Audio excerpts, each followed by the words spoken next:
Programme मध्य मुकाबले में खुशामदीद में हूं रबिया एहसन और मेरे साथ मौजूद है रऊफ क्लासरा। और आज के प्रोग्राम में जो टॉपिक्स हम शामिल करेंगे उसमें सबसे पहले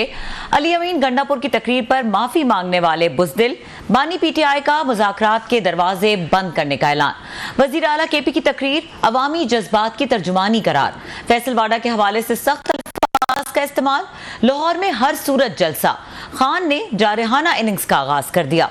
इसके अलावा बात करेंगे पार्लियामेंट के बाहर पुलिस का ऑपरेशन, पीटीआई के मुतअद्दिद एमएनएज गिरफ्तार, 8 रोजा जिस्मानी रिमांड पर पुलिस के हवाले, अरकान असम्बली की गिरफ्तारियों पर स्पीकर कौमी असम्बली ने जिम्मेदारों के खिलाफ एफआईआर के इंदराज का ऐलान कर दिया, आईजी की तलबी, ख्वाजा आसिफ ने गिरफ्तारियों को एक्शन का रिएक्शन करार दे दिया।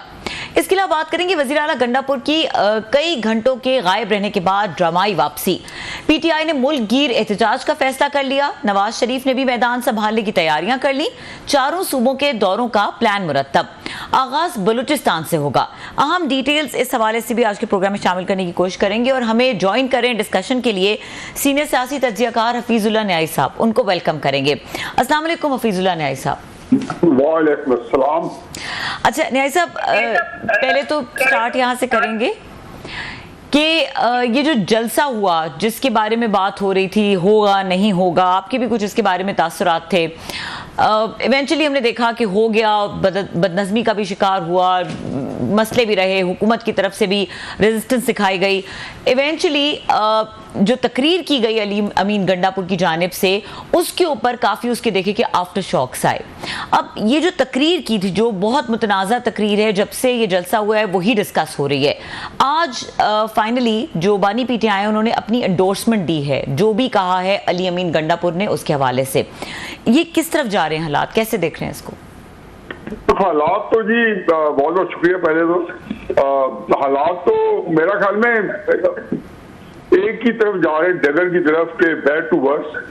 हम हर हफ्ते तकरीबन क्लास साहब के साथ मेरा प्रोग्राम हो ही जाता है और हर हफ्ते जब हम तैयार करते हैं तो यही करते हैं कि जी जैसे हालात थे पिछले हफ्ते उससे थोड़े से ज्यादा खराब हुए हैं, क्योंकि जो इस वक्त सियासी बुहरान है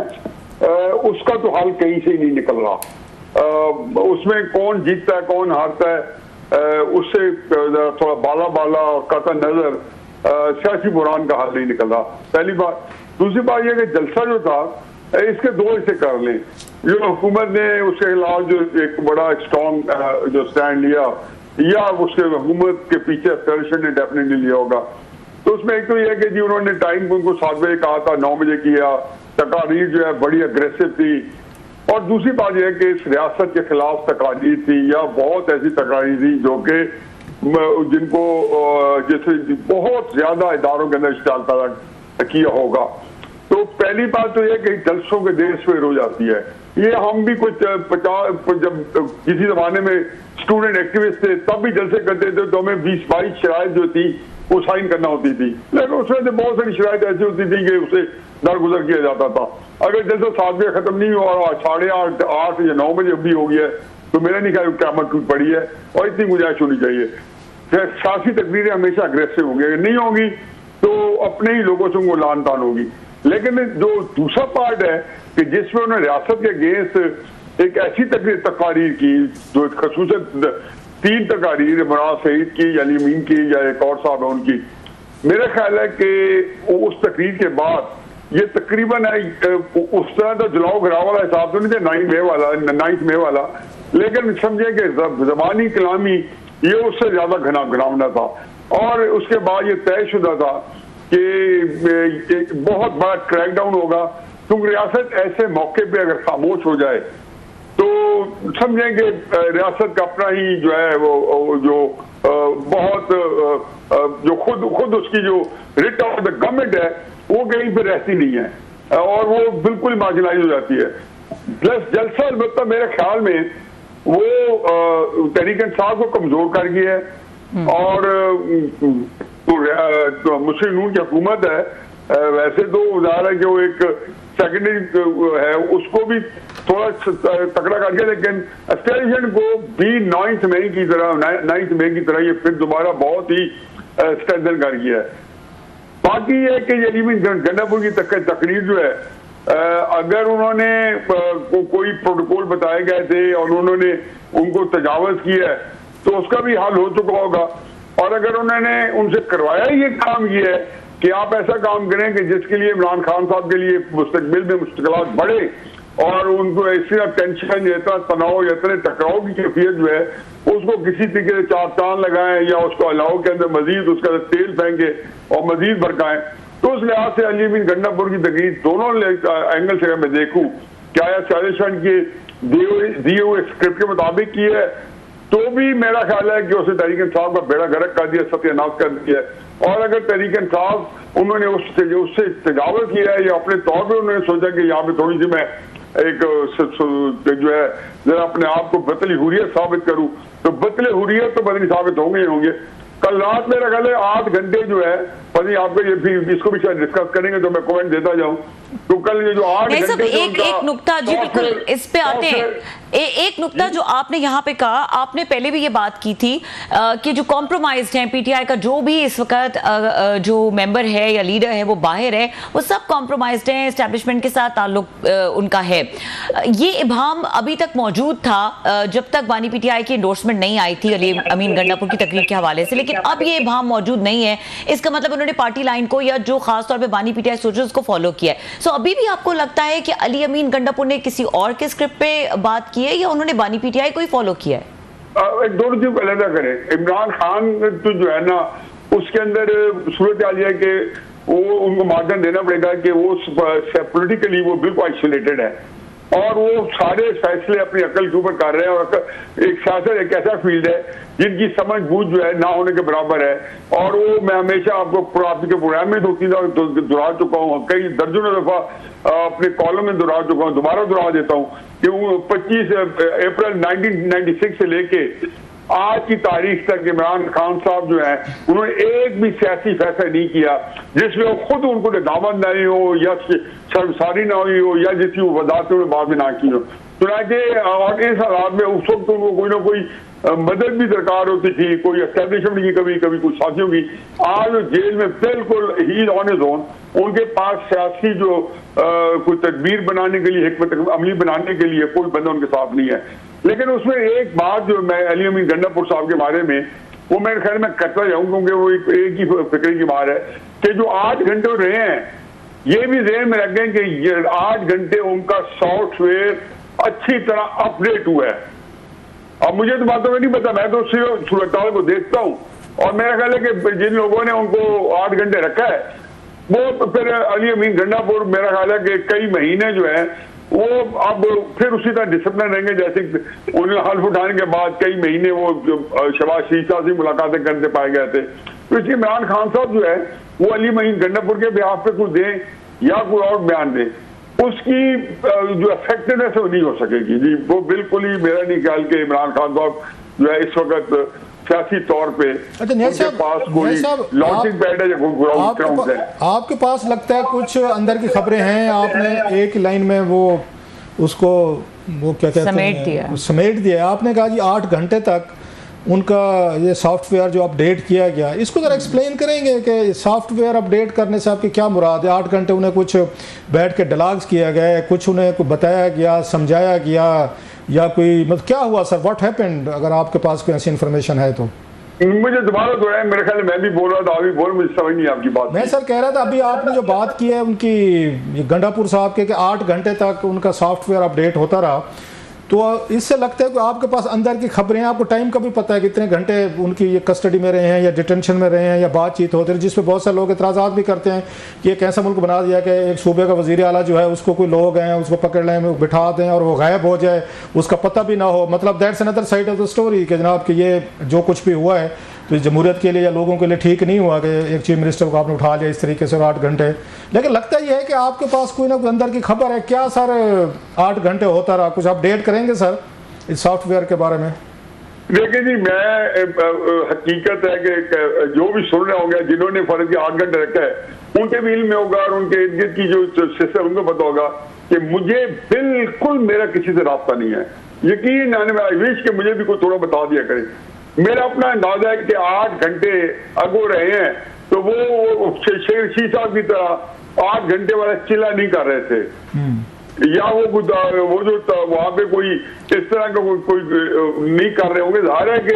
उसके बाद जब सबको इतनी सख्ती से पकड़ा गया है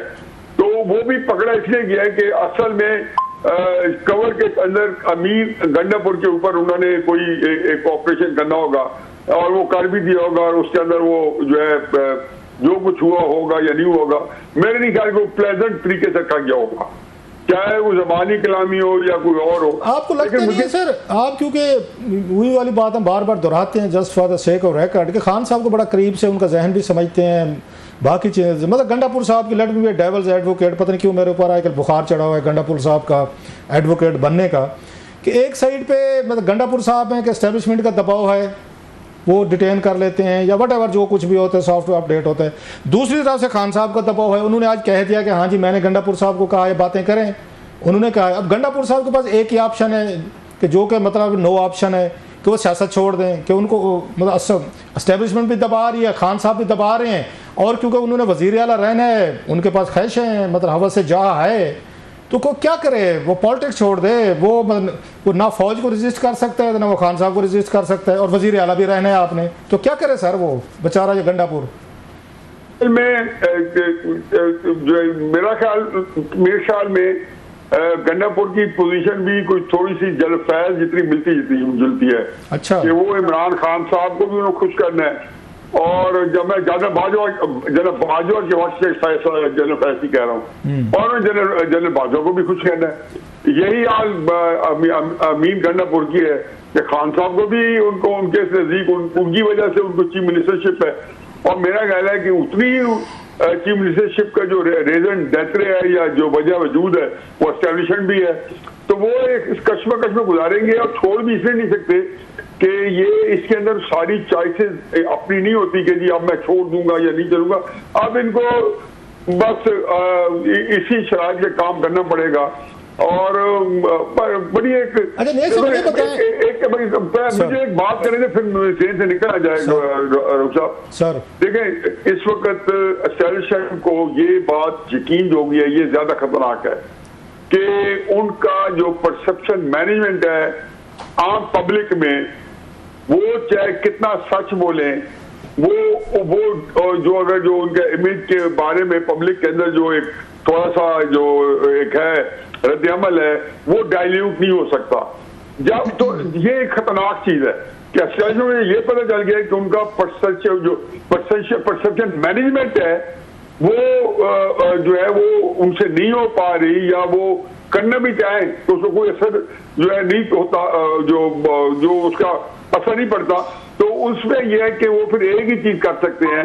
जो एक आजमूदा फार्मूला है, और वो है फोर्स, और उसकी अगली ताकत है ब्रूट फोर्स। और यही बात DGISPR ने जो 2 प्रेस कॉन्फ्रेंसेज आज से 1.5-2 महीने पहले की थी फैज साहब की गिरफ्तारी से पहले, उन्होंने कहा था जी कि और शायद हमने ये डिस्कस भी किया हो, जिसमें मैंने इस पॉइंट को मुझे पूरी दोनों में से एक ही नुक्ता जो है उस पर ज्यादा मुझे दिल को भा गया था। तो उसने कहा जी पहले हम वार्निंग देते हैं, फिर हम हवाई फायरिंग करते हैं, फिर वही कुछ करते हैं जो करना चाहिए। तो वो एक जिसको कहना चाहिए कि ब्लेटेंट थ्रेट था फोर्स का, जो फोर्स हमेशा करती है कि अगर फोर्स अगर ये नहीं करती अपने आप को जो ब्रूट फोर्स नहीं आती, तो मेरा ख्याल है कि फिर फोर्स के बाद तो कुछ भी नहीं है, कि परसेप्शन में मैनेजमेंट भी ना हो और उसके बाद ताकत को भी वो इस्तेमाल ना कर पाए बखूबी, तो फिर तो ज़्यादा कि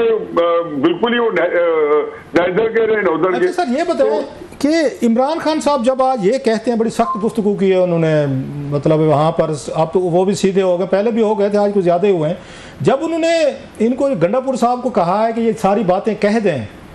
उनके जहन में क्या ऑब्जेक्ट था, इससे क्या होगा? क्योंकि जैसे आप भी कह रहे हैं, मैं आपसे एग्री करता हूँ, बहुत सारे लोग एग्री करें, हम अगले थोड़ा सा बाद में बात भी करते हैं इस पर, कि पीटीआई इस जलसे के बाद जो कि इसको स्ट्रांग होना चाहिए था, कमांडिंग पोजीशन में आना चाहिए था, रात भी मैं ये बात कह रहा था, उनके एमएनए बेचारे भागे हुए हैं, गिरफ्तारियां हो रही हैं, छापे पड़ रहे हैं, क्रैकडाउन शुरू हो गया है। जलसे के बाद जो पीटीआई को स्ट्रांग होना चाहिए था, हुकूमत इनके पीछे भाग रही होती, भाई साहब हाथ तरला, खान साहब के तरले मिनते हो रहे होते, क्या बात करें, अचानक ये रिवर्स हो गया, पीटीआई उससे वीक हुई है, मैं आपसे एग्री करता हूँ सारा। तो खान साहब के जहन में क्या था कि जब गंडापुर साहब के जरिए उन्होंने सारी बातें करवाई, कि इसका क्या नतीजा निकलेगा? तो ये मेरा ख्याल है कि ये जो चीज होती है ना कि खान साहब को तो कहा कि हम तड़ी लगा दें, खान साहब ने कहा लगा दें, क्योंकि उनके जहन में हमेशा ये होता है कि जी मैं अगर दबाव डालूंगा तो मुझे खातर खारिजात मिलेंगे, क्योंकि वो जो देते हैं ना अपनी तरफ से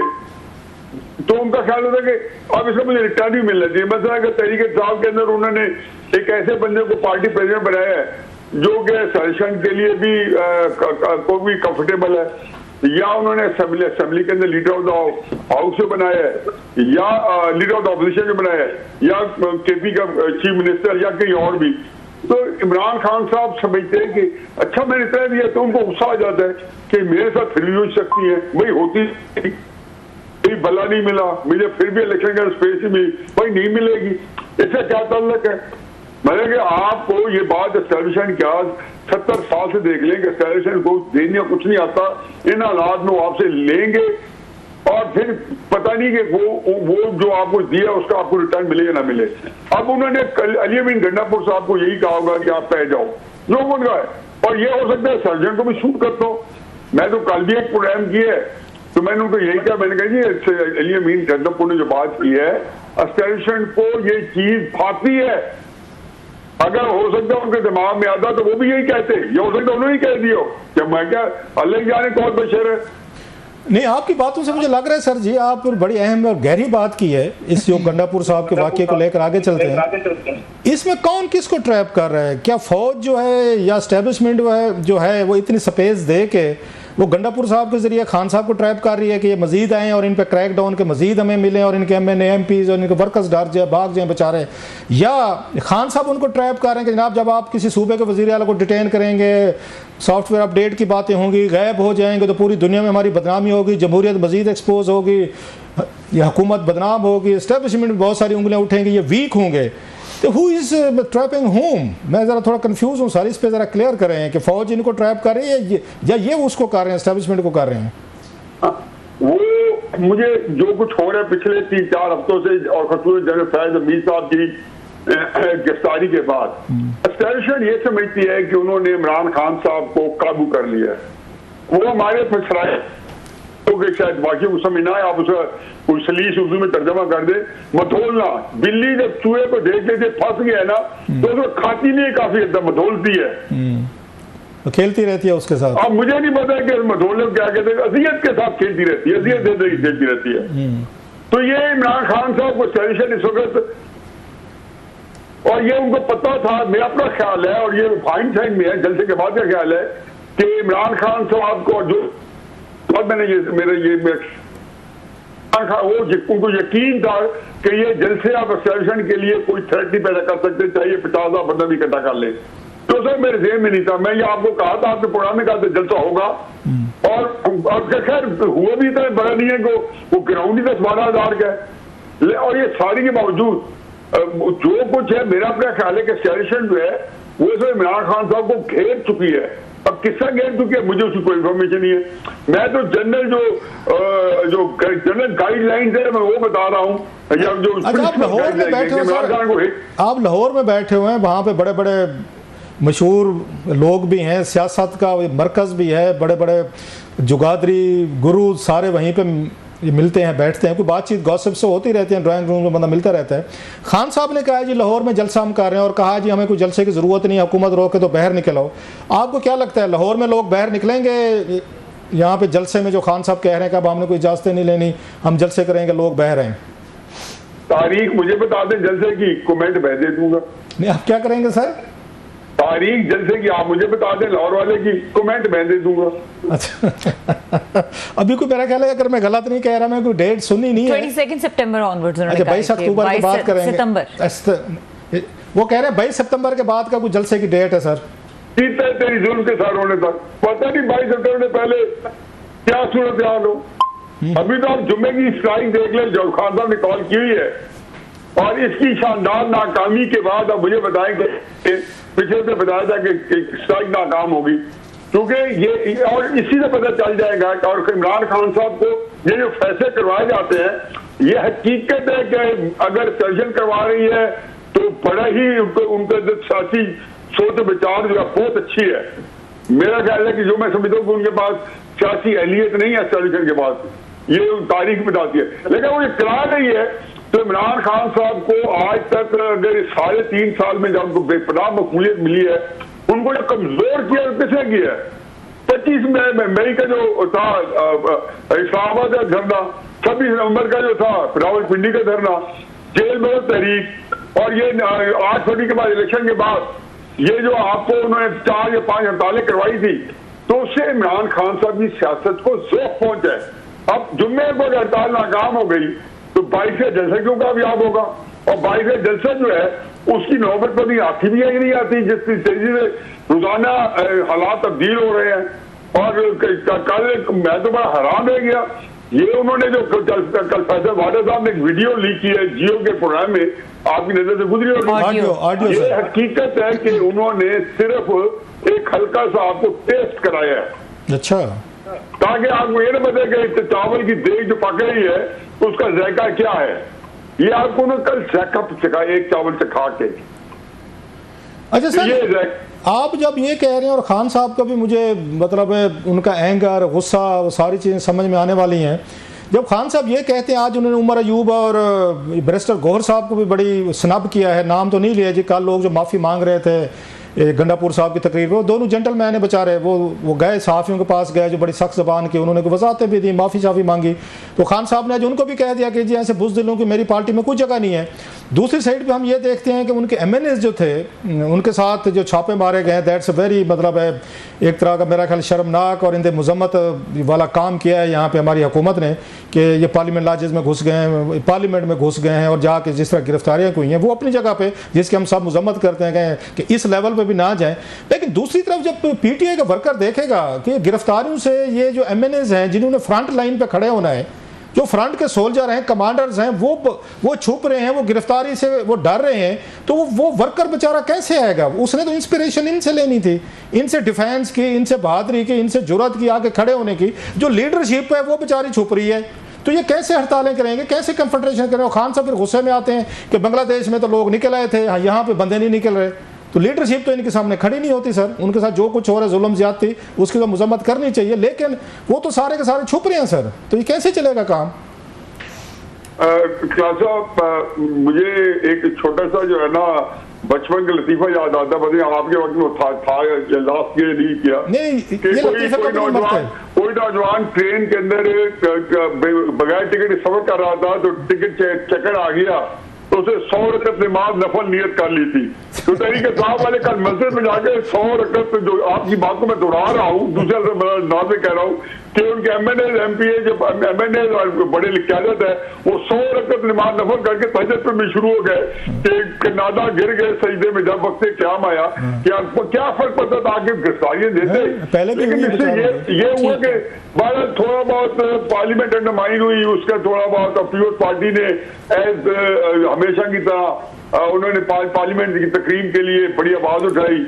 बड़ा क्रेडिट जाता है। लेकिन देखिए इमरान खान साहब को आप थोड़ा सा देखें, मैं भी उनकी जगह होता तो इतनी फ्रस्ट्रेशन मुझे होती कि एक तो बात है कि मुझे ये भी पता ना हो कि मैं किस पे भरोसा करूं। एक इतना बड़ा इत्तेमाद का बाहमी इत्तेमाद का फुकदान है पार्टी के रैंक्स में। हर बंदा मतलब लास्ट टाइम जब ये कुछ हुआ था, जैसे आदिल सवाती और वो गए थे कोई और साहब गौर अली, तो तहरीक के जो सोशल मीडिया है उन सबको उन्होंने आलिया मीन गंडापुर में तीनों को फौजी वर्दियों के साथ पूरी सोशल मीडिया कैंपेन भर गई थी कि इनके चेहरे लगे हुए थे, नीचे सारे तीनों ने वर्दियां पहनी हुई थी। तो ये वो ट्रस्ट डेफिसिट है जिसको PTI इमरान खान साहब के हर बंदा बाकी सारी तरीके साहब को फौज का प्लांटेड समझता है। ये जो कैफियत है इस सब तरीके साहब के लिए सुहाने रूह है, जहर कातिल है, परंतु ये आम बात नहीं है। फिर वहां पे इमरान खान साहब की इन हालात में जबकि उनको बताया जाता है कि खान साहब वो भी फौज का मिला हुआ, ये हालांकि तहरीके साहब का अंदर ये कल्चर बड़ा पुराना है।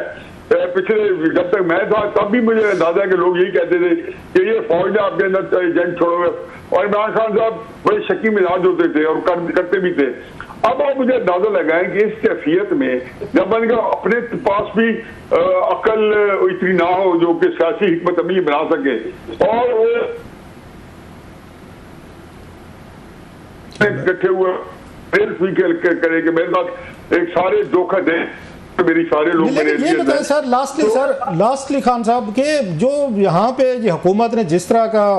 उन्होंने रात को ये पार्लियामेंट पे एक तरह का अटैक खुद करवाया, वो पार्लियामेंट जिसकी वोट को इज्जतों की बात करते हैं, बेशक आप जो भी उनको पीटीए लोगों पे तनकीद करें वो अपनी जगह पे है, लेकिन जिस तरीके से आपने पुलिस घुसेड़ दी है,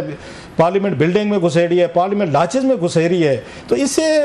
ये हमारे वज़ीर आज़म साहब, हमारे स्पीकर साहब, ये वज़ीर साहब सारे तो ये मतलब दे आर हैप्पी और उसको डिफेंड कर रहे हैं कि हाँ जी ठीक हुआ, पहले भी हुआ तो हमने भी कर लिया। तो ये तो उनसे भी दो हाथ आगे निकल गए हैं सर। आपने अपनी पार्लियामेंट पे खुद अटैक करवा दिया, पुलिस के जरिए करवा दिया, फिर कहते हैं सुप्रीमेसी है, फिर कहते हैं जनाब कि यहाँ पे हम वोट को इज्जत देंगे। वोट को इज्जत या पुलिस को अंदर मतलब घुसाड़ के आप कर सकते थे, बैठने देते उनको अंदर, वो बैठे हुए हैं। इसको कैसे देखते हैं? हुकूमत ने तो स्पीकर ने तो नोटिस देखिए, मेरा ख्याल है कि हुकूमत का तो बड़ा कबीर फेल है, एक नापसंदीदा अमल है और ये आज का नहीं कर रहे, बड़े अरसे से। पहली बात तो ये है कि पार्लियामेंट पे जो हमला हुआ है कल, वो लेटर स्पिरिट में हुकूमत जो है उसके बारे में लाइल होगी, उनको बिल्कुल नहीं पता होगा। सर ये कैसे हो सकता है? इस्लामाबाद का आईजी जो है, नहीं ना सर जी, अगर न्याय साहब मतलब ये कैसे हो सकता है कि आप स्पीकर को भी नहीं पता, वजीर आजम को भी नहीं पता, कैबिनेट को, डिफेंस मिनिस्टर, इंटीरियर मिनिस्टर, किसी को नहीं पता, और आईजी इस्लामाबाद साहब इतनी बड़ी ताकतवर वो चीज़ बन गए हैं कि वो सीधा उन्होंने लैंड की और किसी को नहीं बताया। सर ये मतलब ये कैसे मुमकिन है भाईजान? आप मतलब सारी कुछ हम भी गवर्नेंस की चीज़ें समझते हैं सर, ये मुमकिन है कि वजीर आजम, वजीर दाखिला, स्पीकर को बिल्डोज करके आईजी ने पुलिस भेज दी है पार्लियामेंट में? सर ये मुमकिन है? मैं यही बात आपको अर्ज कर रहा हूँ कि मैं तो इतनी चीजें, ये बातें तो मैं अपने सिर्फ उसको एनालाइज कर रहा हूँ, लेकिन बहुत सारे फैक्ट्स मैं जानता हूँ। पहली बात ये देखें कि वजीर दाखिला, जिसके बारे में राणा सनाउल्लाह का एक फिक्रा काफी है कि अगर वो वजीर आजम नहीं बने तो ये उनकी मेहरबानी है, यानी कि अगर वो बनना चाहते बन जाते। अब जब इस्लामाबाद पुलिस वजीर दाखिला की है, वजीर दाखिला उनका नहीं है, सर्विशन का है, तो इसके बारे में नाहक तोहमत के ना का मजबूरों पर तोहमत मुख्तारी की, ये इनके ऊपर नाहक तोहमत है। और जो असल बात है जो आपने पॉइंट आउट किया, मैं भी इसके पे शाकी हूँ कि भाई आपको क्या पड़ी है कि आप एस्टैब्लिशमेंट की बातों को डिफेंड करें, क्योंकि इससे को फायदा नहीं पहुंचा। आपके जो सियासी जो है स्ट्रक्चर है उसको नुकसान पहुंचता, वो सारा जो है सारी बात काट रहे हैं आप हल्के हो गए। मैं सारी सी लास्टली बात काट रहा हूँ आपकी। हमारे साथ ये बड़े ऑनरेबल एंकर थे कुछ अर्सा पहले, तो जब उनसे ये बात की कि जनाब इस तरह के स्टेप्स का एस्टेब्लिशमेंट पे नेगेटिव इंपैक्ट आता है, जो आपने भी बात की, आवाम में थोड़ा सा वो आता है, वो अगर रिजर्वेशंस आती हैं, एंगर आता है, गुस्सा आता है, ये सारी चीज़ें देख के, तो उन्होंने कहा जनाब कि हमारी कुछ एस्टेब्लिशमेंट के लोगों से बात हुई थी। उन्होंने कहा भाई साहब बात सुने, हमने वोट लेने नहीं जाना, हमने वही करना है जो मुल्क के लिए, कौम के लिए या रियासत के लिए ज़रूरी है, हमने वोट नहीं लेने, मतलब ये कि हमें पॉपुलरिटी नहीं चाहिए। इनको तो वोट लेने हैं, शहबाज शरीफ साहब ने लेने हैं, मोहसिन नकवी साहब ने वोट तो नहीं लेना, उन्होंने इलेक्शन नहीं लड़ना, वो सेनेट में है सीधे, तो स्पीकर कौमी असम्बली साहब ने भी लेना है, बाकी भी पूरे वजीरों ने लेना है। तो ये फिर क्यों अपने आप को कुर्बानी का बकरा बना के बैठे हुए हैं सर? अगर पार्लियामेंट पे अटैक खुद करवा रहे हो, इनके नोटिस में भी नहीं है, ऊपर से हो रही चीजें, इन्होंने तो वोट लेने हैं सर। इतने सादा तो है नहीं और सारी चीज समझते हैं, और वो आप चाहते हैं कि ये बातें जो आपको कहनी चाहिए मैं कह दूं। भाई ये हुकूमत जब पकड़ी थी, ये इमरान खान ने 2018 में पकड़ी थी, तो ये हाइब्रिड सिस्टम, इससे तो पाकिस्तान 70 साल से मुतारफ नहीं था। ये तो पहली दफा हम आगे 2018 में पता चला कि एस्टेब्लिशमेंट बगैर मार्शल से ज्यादा इख्तिलाफ के साथ इक़्तिदार में आ जाएगी। और ये हाइब्रिड सिस्टम जो है, ये जब लिया शहबाज शरीफ साहब ने, तो इमरान खान साहब यही कहते थे मुझे नहीं पता चला, मुझे नहीं था, काजी फाइजर कैसे चले गया मुझे नहीं पता, फलां चला गया मुझे नहीं पता, वह राना सनाउल्लाह को पकड़ा गया मुझे नहीं पता। भाई आपको ये कराची में आईजी को, आपको याद होगा खान साहब के दौर में कराची में आईजी को उठा लिया गया था, वहाँ पे खान साहब वजीर आजम थे, आपको याद होगा, बड़ा क्राइसिस हो गया था। तो वो मैं देख रहा था, साबिर शाकिर, अगर उनका क्लिप देख रहा है, साबिर शाकिर साहब के साथ इंटरव्यू था, तो उसमें खान साहब ने भी यही कहा था, नॉट टू माई नॉलेज, मुझे तो नहीं पता कब आईजी को उठा लिया गया, कब उसको अगवा किया गया, ये भी कोई खबर है, कोई बात है। सो वो भी उन्होंने कहा था कि मेरे नॉलेज में नहीं है कि आईजी को वहाँ पे उठा लिया एजेंसियों ने, उस वक्त जनरल फैज पे इल्जाम लगे थे। मैं बिल्कुल यही है, मैं भी यही कह रहा हूँ ना कि इस वक्त कराई से, लेकिन इसमें एक बात हतमी है ना कि इतनी अक्ल तो होनी चाहिए कि भाई आप जितना मर्जी की मदद पे आए, तारक साहब आए या कोई और आ जाए, ठीक है, जो कलमान लोग है ना, राना सनाउल्लाह साहब, वो एक बड़ी गार्डेड आपकी मदद वो कर रहे हैं बाकी अल्फाज के चुनाव में। लेकिन जो उनकी जो थर्ड ईयर लीडरशिप है ना, तारक टाइप, वो ऑनलाइन ऐसे लगता है जैसे सेशन इस वक्त वकालत उनको करनी है। ये उनके लिए उनकी सियासत जो ऑलरेडी बर्बाद हुई है वो मजीद बर्बादी हो जाएगी, कोई सेशन को उसका फायदा नहीं है। और उनके साथ कुछ इस आस्ती में इज्जत साथ बाजी गई, जो बच्ची कुछ चीजें थे वो भी चली जानी है। बड़ी ठीक मेहरबानी है, साहब बहुत जी। शुक्रिया हफीजुल्लाह न्याई साहब, हमसे एक्सक्लूसिव गुफ्तगू कर रहे थे। यहाँ पे वक्त हुआ है ब्रेक का। ब्रेक के बाद डिस्कस करेंगे इन्हीं मामलात को और इसके अलावा ये भी बात करेंगे कि ये जो आज स्पीकर साहब ने नोटिस लिया है इसके बाद कुछ होगा, कोई पॉजिटिविटी आएगी, क्योंकि 8 रोजा रिमांड जो है वो दे दिया गया पुलिस को और नवाज शरीफ भी दूसरी जानिब जो है वो एक्टिव हुए हैं। उनके एक्टिव होने के पीछे क्या पस मंजर है, इस ब्रेक के बाद हमारे साथ रहिए।